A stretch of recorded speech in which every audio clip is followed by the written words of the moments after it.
The NFL playoffs are upon us. Let's pick all 6 games.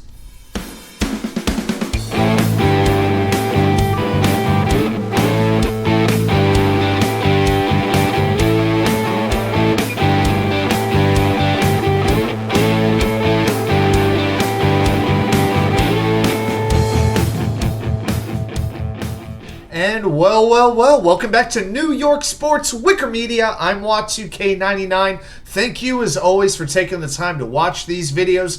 So normally about this time every week, we make our confidence picks. We pick all the regular season games. We assign a confidence rating to them. We pick the winners straight up. And we're not going to do confidence picks for the playoffs. We will pick every game. We will break it down. And we will pick winners for each game. But before we get into that, let's just do one final recap of how we did for the regular season. Our final season record was 170 wins and 102 losses, 1,497 points. What does that point total mean? Well, we finished in the 95.4 percentile of all players on the ESPN website. So that is the exact same percentile we were at in 2022 as well. So, hey, it's good to be consistent, right? As far as the percentage of games right, we went down a little bit, 65.8% correct in 2022, only 62.5% right in 2023. So that's how the regular season ended. Enough of that. Let's move on to the playoffs because it's time to get serious. Isn't it strange, by the way? Before we get into these games, isn't it weird how the AFC is playing all 3 of their games first, then the NFC plays all 3 of theirs? Very, very weird. Well, let's start with game number 1, the Cleveland Browns at the Houston Texans. I expect a tight one. And by the way, with each of these picks, I'm going to give you and I'm going to consider an interesting note to sort of lead it off here. So here's your interesting note for Cleveland-Houston. This game is featuring one team that committed the league's most turnovers. That would be Cleveland with 37, against the team that committed the fewest turnovers. That would be the Houston Texans with 14. All right, now this game will also feature 2 of the NFL's most penalized teams. The Browns were flagged 138 times, second most in the NFL. The Texans finished 5th with 132. And both these teams have dynamic passing offenses. Joe Flacco to Amari Cooper is amazing. CJ Stroud to Nico Collins, also amazing. Now, Joe Flacco, America loves a good comeback story, right? But Flacco has really been more mixed than the media would have you think. He has thrown for 15 touchdowns, great, but he's also thrown 8 interceptions. And I can think of multiple passes he had against the Jets that could have been picked as well. Now, Cleveland, when you think about them, you have to think about their defense, a fantastic all-around crew. Myles Garrett, Dalvin Tomlinson, J.O.K. At linebacker. You've got a really good cornerback trio. Very impressive, but here's the thing. That defense has not been as good away from home. They are giving up 10 points more per game when they're not playing in North Ohio, when they're not playing at home. And Houston's got a little Dr. Jekyll and Mr. Hyde going on, They've beaten the Jaguars, the Bengals, the Bucks. They've lost to the Jets, the Falcons, and the Panthers. And remember, CJ Stroud did not play when these 2 teams last faced each other this season. Nico Collins is great, but Cleveland has the cornerbacks to contain him. I think a player like a Dalton Schultz, their tight end, may have to have a pretty big game. I think it's a very close game, but I just think Cleveland's a little bit better. It's always interesting when you have a rookie head coach and a rookie quarterback in, but not often do they have long-term success in the playoffs when they're starting off. So I'm going to give Cleveland a slight win in this game. All right, number 2, Miami at Kansas City. It's the Peacock Bowl. And here's your interesting note. Kansas City is 6th in the league in penalties taken, including 33 holding calls. Why does that matter? Well, the referee for this game is going to be Brad Rogers, and his regular season crew threw the 2nd most flags for offensive holding this year with 48. So you could see, as much as Kansas City has struggled, a holding penalty could really hurt them. Now, KC beat Miami in the game these 2 played in Germany earlier this year, 21-14. The Chiefs held their old teammate Tyreek Hill to just 62 yards receiving. They made him fumble, and they returned that fumble for the decisive touchdown. They played a lot of zone defense, and it really, really worked. Kansas City has the second best scoring defense in the NFL, giving up just 17.1 points per game, but the offense has sputtered like it never had since Patrick Mahomes came along. The Chiefs lead the NFL in drop passes, but the Dolphins are going into Arrowhead, a very, very banged-up team, especially on defense. They are down their top 3 pass rushers. Phillips out, Chubb out, Andrew Van Ginkel is hurt. Jalen Waddle is hurt at wide receiver. Raheem Mostert at running back, he's hurt. Jerome Baker, their linebacker, he may still be out. And you know what? The Dolphins, they haven't won a playoff game in 23 years. 23 years. And Tua has lost all 4 of his starts when the weather is under 30 degrees. Well, the temperature for this game will be 0, right around 0, and with the wind chill, it might be minus 30. Give me the Chiefs. Game number 3, leading off the Sunday schedule, the Pittsburgh Steelers at the Buffalo Bills. Your interesting note, both these teams fired their offensive coordinators mid-season.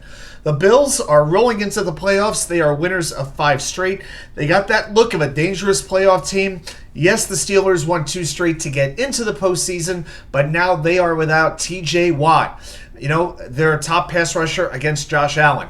And Buffalo has a very good offensive line. They're ranked 4th in pass block win rate this season. Deion Dawkins was a big reason why, and now we could focus on maybe an Alex Highsmith or somebody like that. But that Dawkins versus Watt match would have been really, really interesting.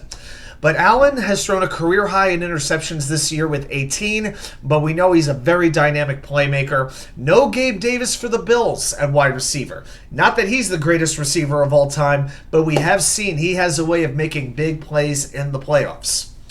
Now with Pittsburgh, under Mason Rudolph at quarterback, the Steelers scored 30 points in back-to-back games for the first time since 2020. They did this in Week 16 and 17, and the temperature is expected to be below freezing. The wind may be 40 to 50 miles an hour, so you got to figure the Steelers are going to rely on their ground game. And Najee Harris, even though I don't think he's really lived up to the hype, when he was drafted, he does have back-to-back games of 100 yards or more on the ground. Now, the thing with Buffalo, with their defense, they allowed 4.6 yards per carry on inside runs. That's only 30th in the NFL. I know Minkah Fitzpatrick will be back at safety as well, it sounds like. I just don't... That weather's going to mess with things a little bit. I do think Buffalo should win this game. I think it's going to be very, very close. I just can't... Allen against Rudolph, I have to go with Allen. All right, and then we go to some more weather control games. The Green Bay Packers at the Dallas Cowboys. Your interesting note, the Packers are 5-0 all-time playing in AT&T Stadium. Count on a lot of points in this one. This game is going to feature the quarterbacks who rank 1st and 2nd in the NFL in touchdown passes this year. Dak Prescott with 36, Jordan Love with 32.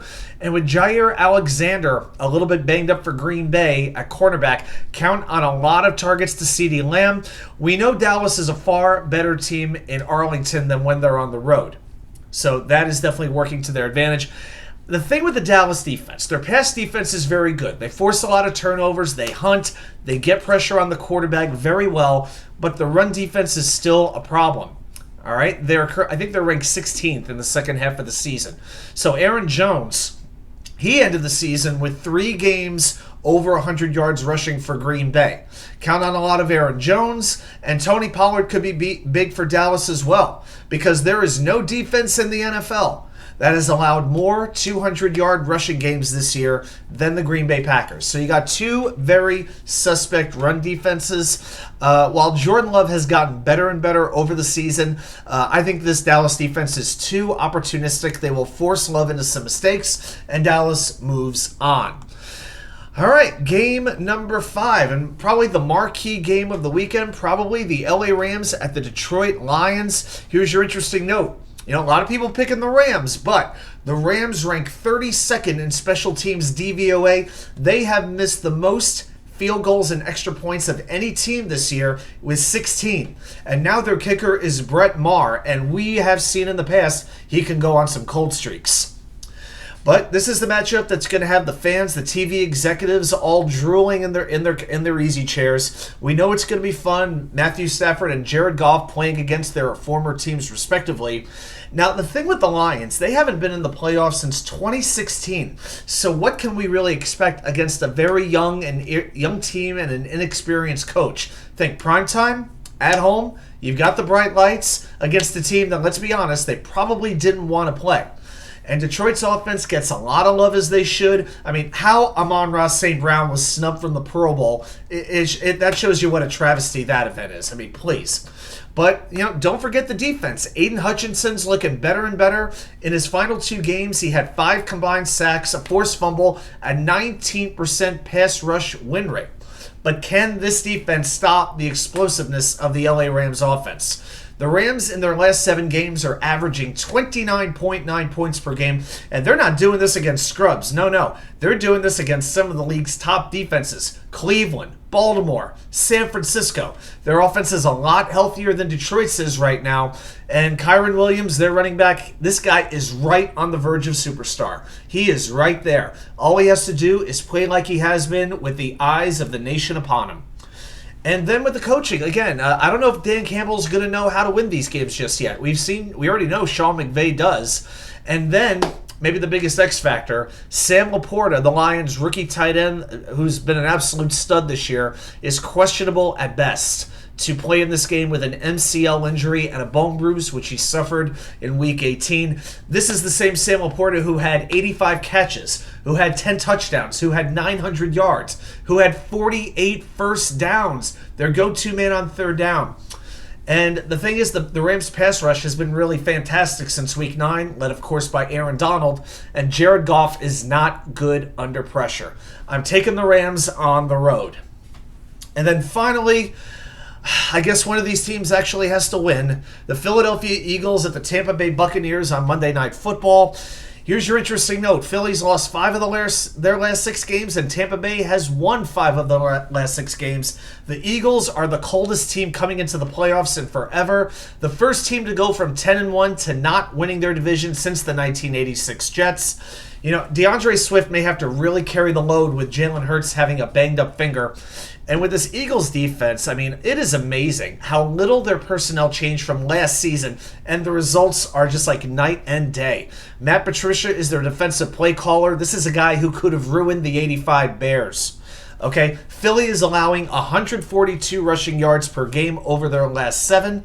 And I got to tell you, I like Rachaad White to run the ball a lot in this game for Tampa Bay. But you know what? I've been waiting for weeks for Philly to turn around. They have never done it. Why are they going to do it now? The Cardinals whipped them. The Giants whipped them. They basically got brotherly shoved into the playoffs. Here, go in. We don't want you. We don't want to win games. You take the playoff spot. But for Tampa Bay, they're the opposite. They've had a great December and January. Baker Mayfield, he's a little bit banged up too. But the defense is what I'm really looking at. They love to blitz, as do Todd Bowles' defenses. And Jalen Hurts is a big stat. He's had 8 turnovers against the blitz this year. That is the most of any quarterback. And one of the big players, I think, in this game is going to be safety Antoine Winfield from Tampa Bay. He has forced this year 6 fumbles, 6 sacks, and 3 interceptions. And among defensive backs, he's got the best run-stop win rate in the league. Winfield can really make a difference. So this game, this one I've really gone back and forth on.